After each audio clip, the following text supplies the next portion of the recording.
Sa iba pang balita, nakatakdang pirmahan ni Pangulong Ferdinand Marcos Jr. ang 2025 National Budget sa Rizal Day, ika-30 ng Disyembre.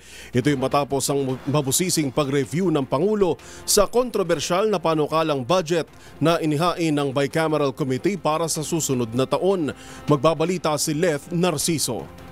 Kinumpirma ng Malacanang na lalagdaan ni Pangulong Ferdinand Marcos Jr. ang General Appropriations Act sa December 30. Ayon kay Presidential Communications Secretary Cesar Chavez, pipirmahan ng Pangulo ang 2025 National Budget pagkatapos ng Rizal Day events.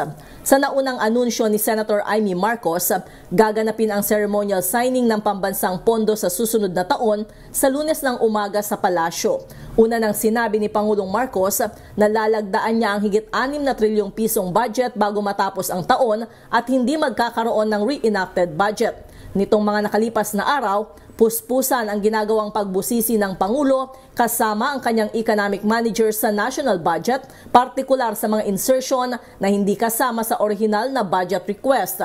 Sa pinal na bersyon ng 6.3 trillion peso national budget, maraming ahensya ang tinapyasan ng pondo, kabilang ang Department of Education, Department of Social Welfare and Development at Philippine Health Insurance Corporation. Para sa MBC TV Network News, ito si Leth Narciso, una sa Pilipinas, una sa Pilipino.